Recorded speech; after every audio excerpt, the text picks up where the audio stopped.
छात्रों, हम आपके लिए आरआरबी जीएस से क्लास लेकर आए हैं जिसका टॉपिक है भारतीय इतिहास। भारतीय इतिहास देखिए, पहला प्रश्न आपके सामने है। भारतीय पुरातत्व पर्यवेक्षण का गठन किसने किया था? भारतीय पुरातत्व पर्यवेक्षण का गठन किसने किया था? Alexander Cunningham, William Jones, James वर्गेंस, एन.पी. चक्रवर्ती। और ऐसे छात्र जो हमारे चैनल पर पहली बार आए हैं, चैनल को सब्सक्राइब नहीं किया है, चैनल को सब्सक्राइब कर लें।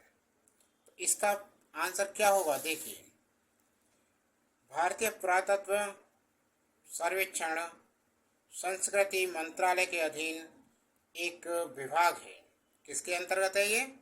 भारतीय पुरातत्व पर्यवेक्षण भारतीय पुरातत्व सर्वेक्षण संस्कृति मंत्रालय के अधीन एक विभाग है। ASI एशियाटिक सोसाइटी का उत्तराधिकारी है, जो 1861 ईस्वी में अलेक्जेंडर कनिंघम द्वारा तत्कालीन वायसराय चार्ल्स जॉन कैनिंग की सहायता से स्थापित हुआ था तथा अलेक्जेंडर कनिंघम को पुरातत्व सर्वेक्षक के रूप में नियुक्त किया गया था। 1871 ईस्वी में पुरातत्व सर्वेक्षण को सरकार के एक विभाग के रूप में गठित किया गया था। लॉर्ड कर्जन के समय वर्ष 1902 में इसे भारतीय पुरातत्व सर्वेक्षण के रूप में केंद्रीकृत कर जॉन मार्शल को इसका प्रथम महानिदेशक बनाया गया था। तो इसका आंसर क्या हो गया हमारा? विकल्प ए, अलेक्जेंडर कनिंघम। ठीक है। दूसरा प्रश्न देखिए, निम्न में से किस वेद में बीमारियों का उपचार दिया गया है? अथर्व, साम, ऋग, यजुर। देखिए, अथर्ववेद में वंशीकरण, यहाँ देखिए अथर्ववेद में क्या क्या रखा है? वंशीकरण, जादू टोना, जादू है टोना, मरण, भूत प्रेत आदि के मंत्रों, भूत प्रेत आदि के मंत्र तथा नाना प्रकार की औषधियों का वर्णन है। इसमें जनसाधारण के लोकप्रिय विश्वासों और अंधविश्वासों का वर्णन है।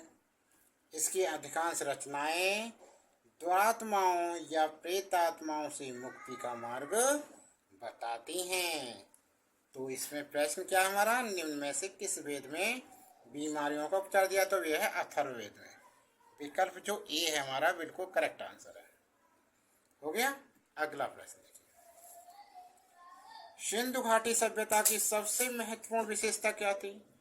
वस्तु विनिमय प्रणाली, स्थानीय परिवहन प्रणाली, ईंट के बने भवन, प्रशासनिक प्रणाली।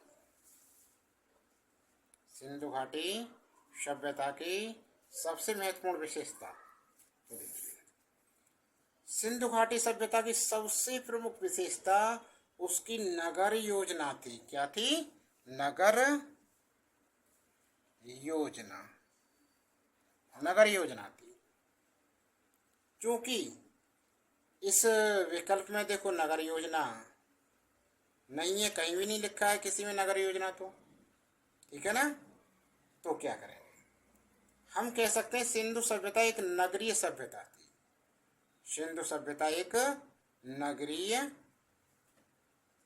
सभ्यता थी और यहाँ के अधिकांश घर पक्की ईंटों के बने होते थे। कुछ भवनों की दीवार पर प्लास्टर के भी साक्ष्य मिले हैं। मोहनजोदड़ो की सबसे बड़ी इमारत अन्नागार एवं विशाल स्नानागार ईंट के बने भवनों के महत्वपूर्ण है। अतः जो विकल्प सी है हमारा, ईंट के बने भवन, बिल्कुल करेक्ट आंसर होना चाहिए। होना चाहिए नहीं है, ठीक है ना। सही समझ में आ गया। अगला प्रश्न देखिए। मानवीय विकास के संबंध में हाल ही में खोज की गई कड़ी कौन से जीवाश्म की खोज है? Lucy, होमोलैंडी, Homo sapiens, ऑस्ट्रियोपिथेलिन्स। देखिए, वर्ष 2015 में होमो नलेडी, होमो नलेडी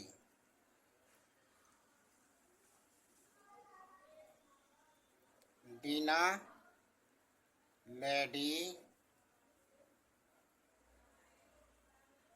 चैम्बर दक्षिण अफ्रीका नामक एक जीवाश्म की खोज से मानवीय विकास से संबंधित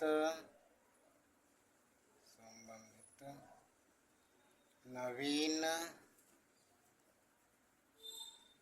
तथ्यों की परिकल्पना करने का प्रयास किया जा रहा है। होमो नलेडी नामक जीवाश्म को 2 मिलियन वर्ष पूर्व का माना जाता है।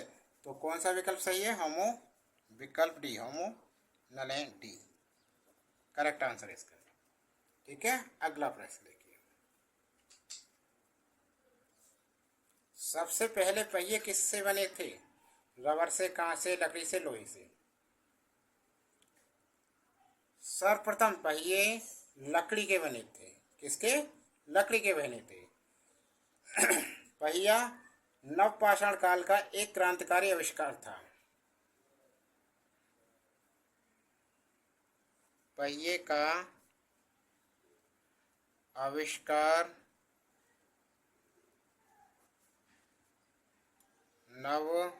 नवपाषाण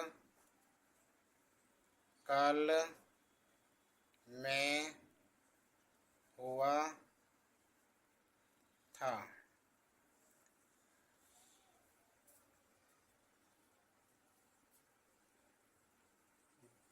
सर्वप्रथम पहिए लकड़ी के बने थे। पहिया नवपाषाण काल का एक क्रांतिकारी आविष्कार था जिसने मानव जीवन की धारा को ही बदल दिया। पहिए का आविष्कार हो जाने से मनुष्य ने चाक पर मिट्टी के सुंदर बर्तन बनाने शुरू कर दिए थे। तो इसमें एक प्रश्न है हमारा, सबसे पहले पहिया किसने बने थे? वो थे लकड़ी के। विकल्प सी इसका करेक्ट आंसर है। अगला प्रश्न, सत्यमेव जयते का अर्थ क्या है? सत्यमेव जयते का अर्थ क्या है? सत्यमेव जयते शब्द मुंडकोपनिषद से लिया गया है। किससे लिया गया है ये सत्यमेव जयते? मुंडकोपनिषद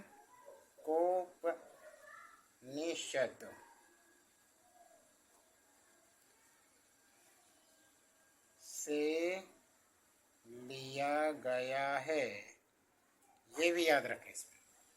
जिसका अर्थ है सत्य की ही विजय होती है।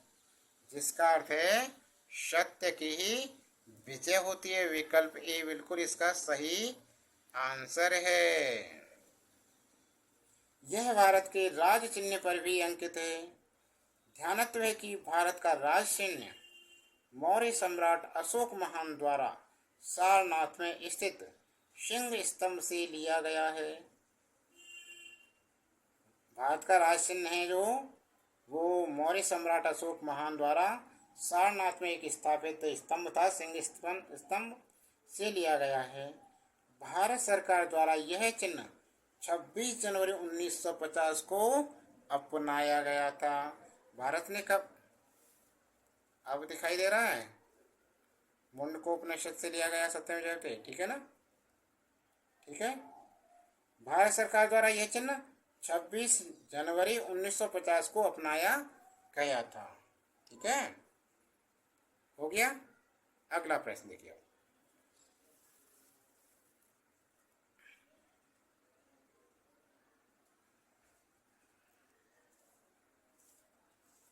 अगला प्रश्न, बौधायन, मानव आपस्तंभ और कात्यायन कौन है? ये प्रश्न। तो देखिए, बौधायन, मानव आपस्तंभ एवं कात्यायन प्राचीन भारतीय गणितज्ञ हैं। कौन है? प्राचीन भारतीय गणितज्ञ हैं। ये विकल्प जो बी है हमारा बिल्कुल सही आंसर है, करेक्ट इसका। इन्होंने 16 सूत्रों की रचना की। 16 सूत्रों की बौधायन ने रचना की थी। बौधायन प्रमेय भी एक स्रोत सूत्र वेदों के उपांग हैं। क्या है? वेदों के उपांग हैं। 16 सूत्र संस्कृत के सूत्र ग्रंथ हैं जो स्रोत कर्मों से संबंधित हैं। 16 सूत्र भारतीय गणित के विषय में जानकारी देने वाले प्राचीनतम स्रोत हैं। अगला प्रश्न क्या है? धर्म का विपरीत क्या है? धर्म का विपरीत क्या है? अधर्म। अरे ये तो विलोम शब्द हिंदी का भी है, आंसर हो गया। न्याय युक्त कार्य धर्म और अन्याय युक्त कार्य अधर्म है, अतः धर्म का विपरीत अधर्म है। देखिए, न्याय युक्त कार्य धर्म और अन्याय युक्त कार्य अधर्म है,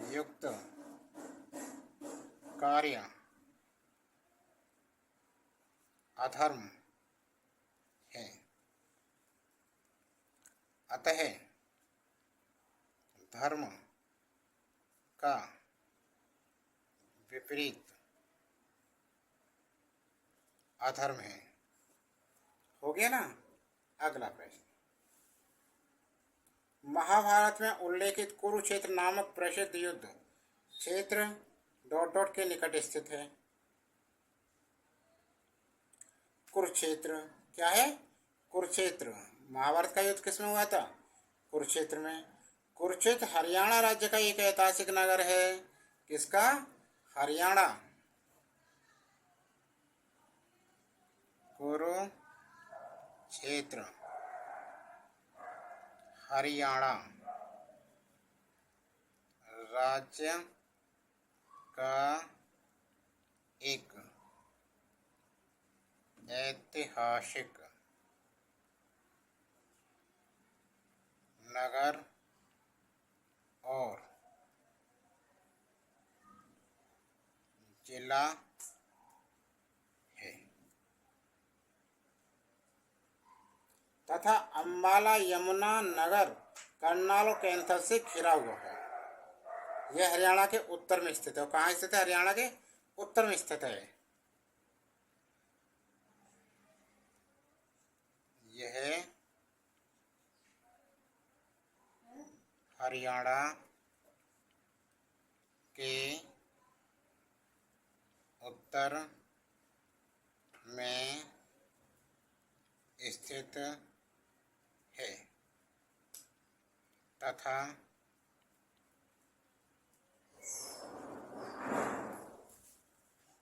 अंबाला यमुना नगर, करनाल और कैंथल से घिरा हुआ है। यही महाभारत की लड़ाई हुई थी और भगवान कृष्ण ने अर्जुन को गीता का उपदेश यहीं पर ज्योतिसर नामक स्थान पर दिया था। एक और याद रखो कि जो भगवान कृष्ण थे उन्होंने अर्जुन को गीता का सार दिया था, उपदेश दिए थे, तो कहाँ दिए थे? वो कुरुक्षेत्र में दिए थे। कौन सी जगह पर? कुरुक्षेत्र में ज्योतिसर नामक स्थान पर। किस पर? ज्योतिसर। गीता के उपदेश अर्जुन को दिए थे भगवान कृष्ण ने। ठीक है, अब इसमें देखो, महाभारत में उल्लेखित कुरुक्षेत्र नामक प्रसिद्ध युद्ध क्षेत्र अंबाला शहर के निकट स्थित है। ये आएगा विकल्प डी, इसका आंसर आएगा, बनेगा अंबाला शहर के निकट। ये पूछ रहा है कहाँ पर है? अंबाला शहर के निकट है। ना तो रावलपिंडी, ये तो पाकिस्तान में गया। मेरठ भी हरियाणा में नहीं, नई दिल्ली भी हरियाणा में नहीं है। ठीक है ना, कौन सा? अंबाला शहर के निकट। समझ में आ गया? अच्छी तरह समझ गए। और ये आ जाए कि गीता के उपदेश भगवान कृष्ण ने अर्जुन को कहाँ दिए थे? वो दिए थे ज्योतिसर में। समझ गए ना? अगला प्रश्न, अब देखिए इस प्रश्न को। भारत का राष्ट्रीय आदर्श वाक्य क्या है? सत्यमेव जयते। करेक्ट बता दोगे? भारत का राष्ट्रीय आदर्श वाक्य क्या है? सत्यमेव जयते।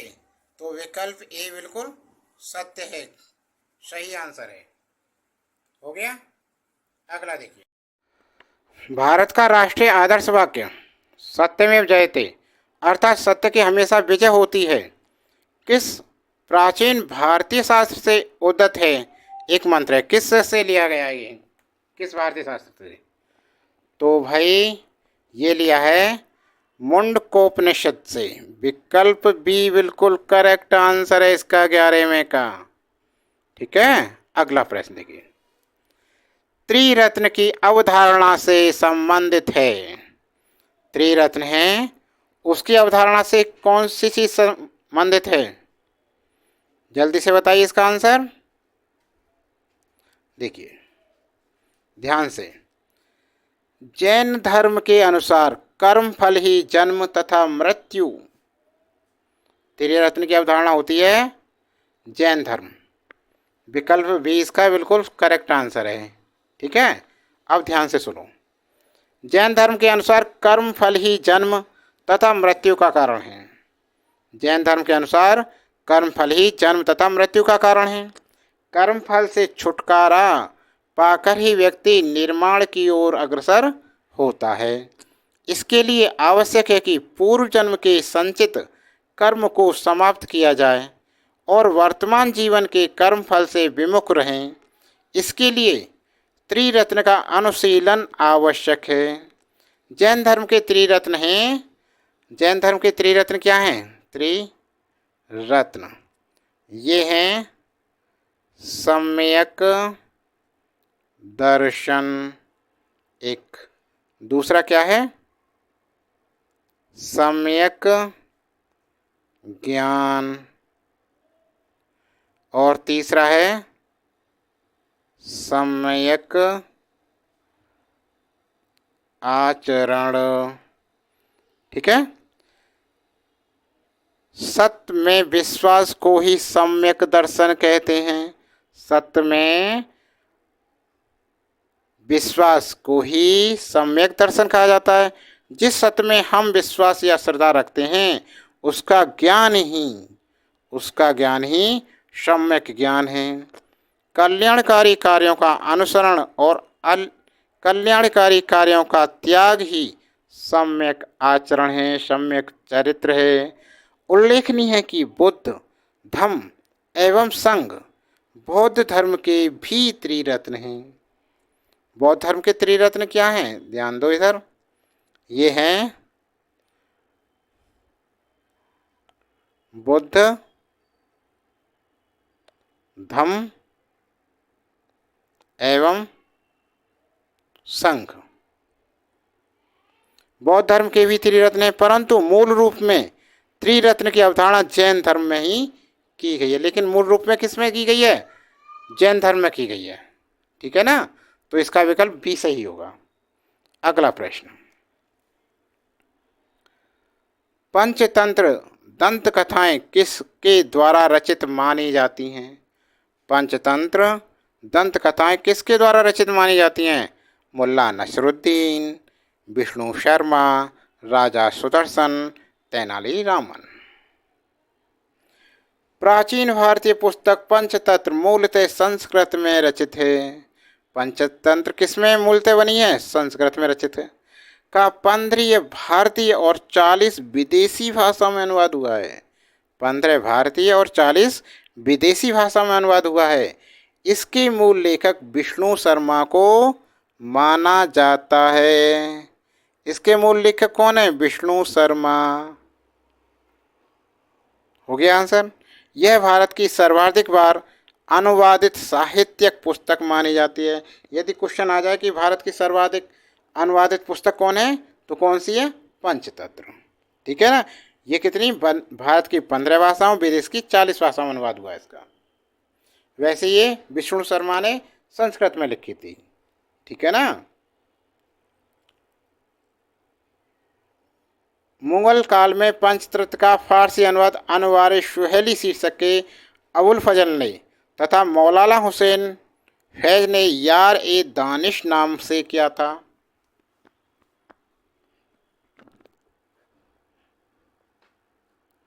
मुगल काल में अबुल फजल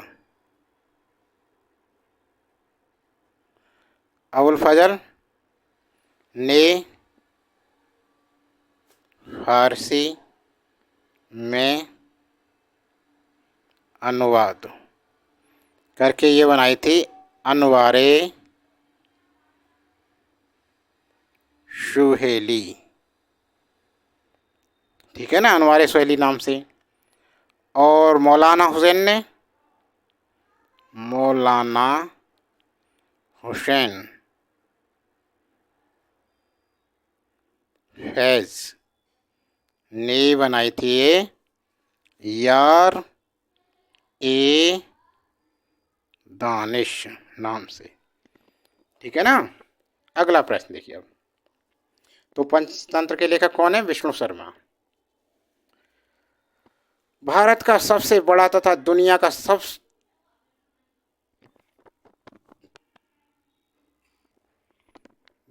का दूसरा सबसे बड़ा मठ तवांग मठ कहाँ स्थित है?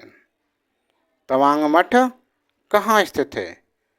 तो भाई ये स्थित है अरुणाचल प्रदेश में। कहाँ स्थित है? अरुणाचल प्रदेश में। देखिए 14वां सवाल, भारत का सबसे बड़ा तथा दुनिया का दूसरा सबसे बड़ा मठ तवांग मठ कहाँ स्थित है? सिक्किम, पश्चिम बंगाल, अरुणाचल प्रदेश। देखिए तवांग मठ अरुणाचल प्रदेश के तवांग शहर में, तवांग मठ है जो ये भारत का क्या है? सबसे बड़ा है और दुनिया का सबसे दूसरे नंबर का बड़ा है, दूसरे नंबर पे। ठीक है ना। और यह अरुणाचल प्रदेश के तवांग शहर में स्थित एक बौद्ध मठ है। तो कहाँ ये? अरुणाचल प्रदेश में। विकल्प सी इसका करेक्ट आंसर है। ठीक है। तवांग मठ का निर्माण तवांग मठ का निर्माण मेराक लामा लॉड्रे ग्यात्सो ने 1680-81 ईस्वी में कराया था। तवांग मठ एक पहाड़ी पर बना हुआ है। पूरे देश में यह अपने प्रकार का अकेला बौद्ध मठ है। तवांग मठ एशिया का सबसे बड़ा बौद्ध मठ है। तवांग मठ एशिया का सबसे बड़ा बौद्ध मठ है। समझ गए ना? अगला सवाल देखो अब। दूसरा 15वां सवाल, जहां यह मानते हैं कि भगवान बुद्ध ने अपना पहला उपदेश दिया था, उस स्मारक का नाम बताएं जिसे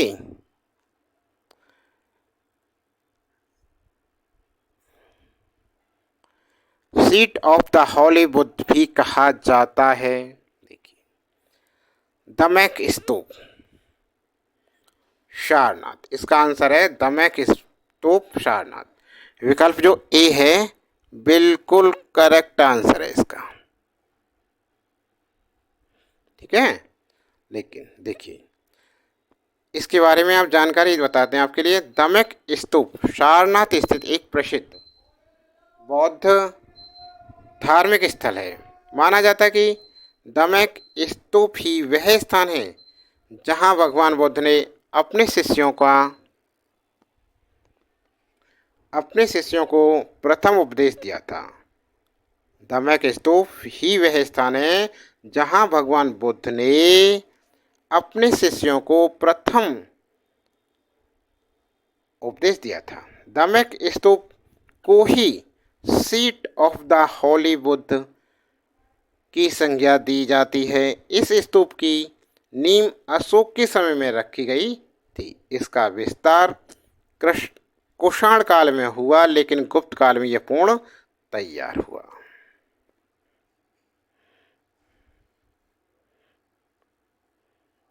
स्तूप की नींव अशोक के समय रखी, लेकिन गुप्त काल में यह पूर्णतः तैयार हुआ। ठीक है, अगला प्रश्न। प्राचीन समय में अवध किस नाम से जाना जाता था? काशी, कौशल, कौशाम्बी, कपिलवस्तु। तो प्राचीन समय में अवध कौशल नाम से जाना जाता था। तो विकल्प 20 का बिल्कुल सही आंसर है, सटीक। वर्तमान में अवध उत्तर प्रदेश का एक भाग है जो प्राचीन काल में कौशल कहलाता था। इसकी राजधानी कौशल की राजधानी क्या थी? अयोध्या थी। अवध शब्द अयोध्या से ही निकलता, जो कि संस्कृत शब्द है। इसका ये संस्कृत का शब्द है। अगला प्रश्न, सम्राट अशोक किसके पुत्र थे? तो भाई सम्राट अशोक बिंदुसार का पुत्र एवं चंद्रगुप्त मौर्य का पुत्र था। विकल्प कौन सा सही है हमारा? विकल्प बी बिल्कुल करेक्ट आंसर है इसका। सम्राट अशोक बिंदुसार का पुत्र एवं चंद्रगुप्त मौर्य का पौत्र था। अब देखिए 18वां, चाणक्य का एक अन्य नाम क्या था? देववर्मन, विष्णुगुप्त, रामगुप्त, ब्रजेश्वर। क्या था? देखिए चाणक्य किसके, इसका आंसर होगा चाणक्य का एक अन्य नाम था, क्या था? विष्णुगुप्त। विकल्प जो बी है हमारा करेक्ट आंसर है। ठीक है, अब बात करते हैं चाणक्य की। चाणक्य किसका पुत्र था? ये था ऋषि चाणक्य का पुत्र। किसका पुत्र था ये? ऋषि चाणक्य का पुत्र था। देखिए ऋषि चाणक्य ने अपने पुत्र का नाम चाणक्य रखा था। अर्थशास्त्र के लेखक के रूप में इसी पुस्तक में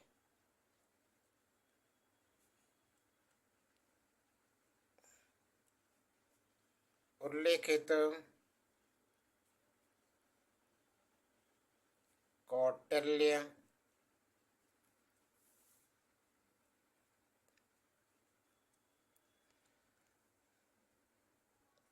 तथा एक पद खंड में उल्लेखित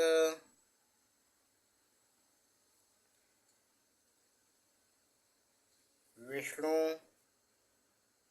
गुप्त नाम की साम्यता चाणक्य से की जाती है।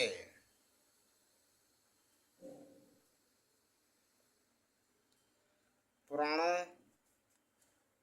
में उसे द्विजर्षभ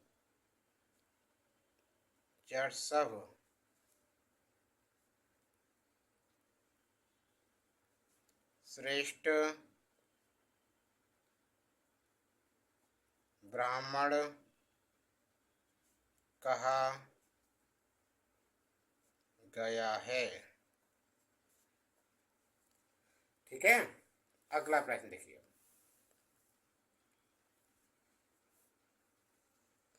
किस राजा की कहानी मुद्रा राक्षस नाटक का विषय है? चंद्रगुप्त मौर्य की। किसकी? चंद्रगुप्त मौर्य की। विकल्प डी इसका करेक्ट आंसर है। मुद्रा राक्षस की रचना विशाख दत्त ने की। मुद्रा राक्षस की रचना किसने की थी? विशाख दत्त ने मुद्रा राक्षस की रचना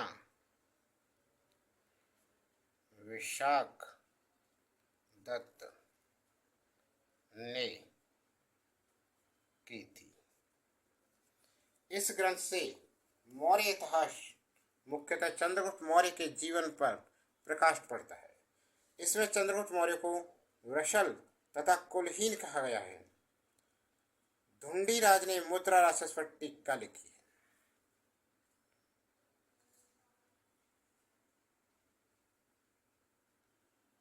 धुंडी राज ने मुद्रा राक्षस पर टीका लिखी। समझ में आ गए? यदि क्वेश्चन आ जाए मुद्रा रच की रचना किसने की थी, तो ये की थी विशाख दत्त ने। ठीक है ना। अगला प्रश्न, मौर्य वंश का अंतिम सम्राट कौन था? मौर्य वंश का अंतिम सम्राट कौन था? चंद्रगुप्त, अशोक, बृहद, शतधन्वन। तो भाई ये था बृहद्रथ। विकल्प सी बिल्कुल करेक्ट आंसर है।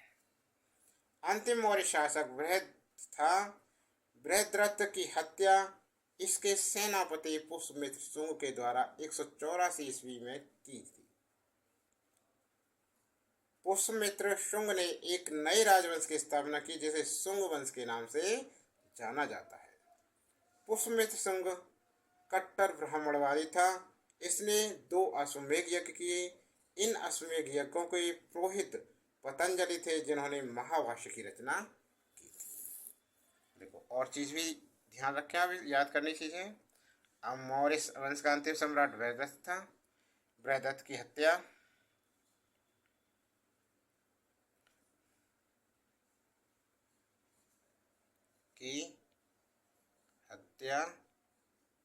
उसके सेनापति पुष्यमित्र शुंग ने की 184 ईस्वी में, तथा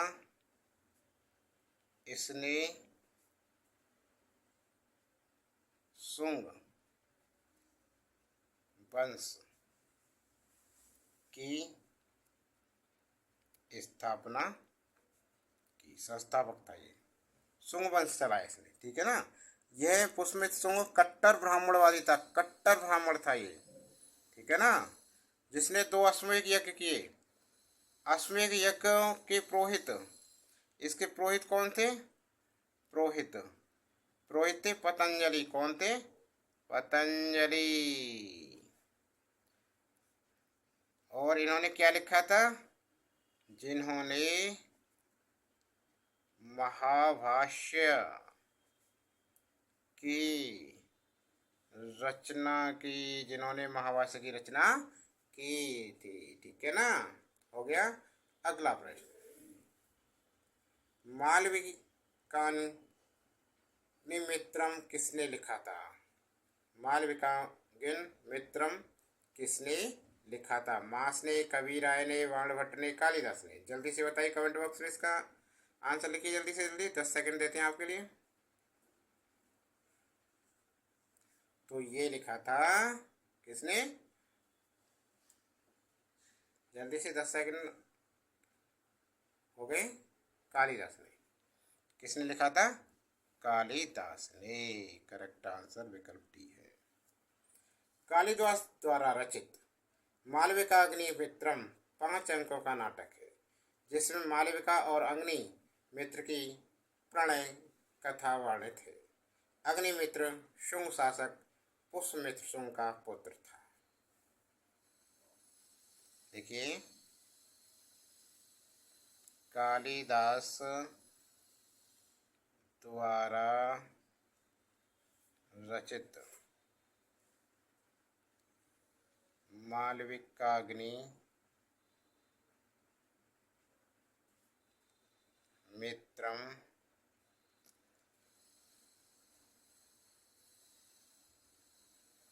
5 अंकों का नाटक है जिसमें मालविका और अग्निमित्र की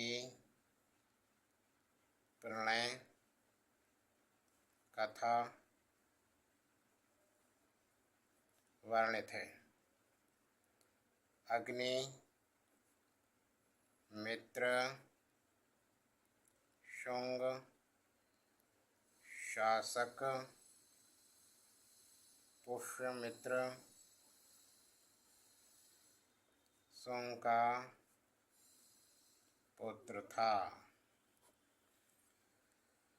ठीक है, तो छात्रों वीडियो आपको कैसी लग रही है?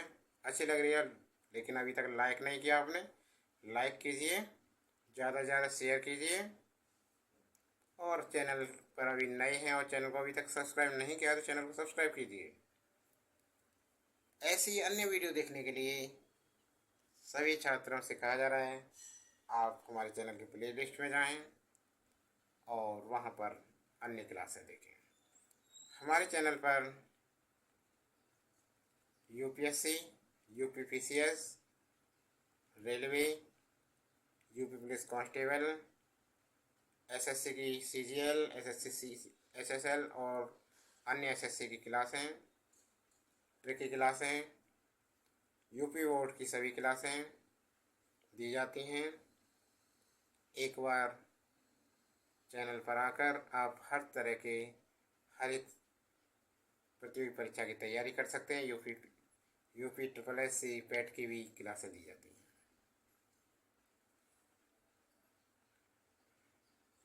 वीडियो अच्छी लग रही है तो लाइक कीजिए और कमेंट बॉक्स में ज़रूर लिखें कि आपको वीडियो कैसी लगी।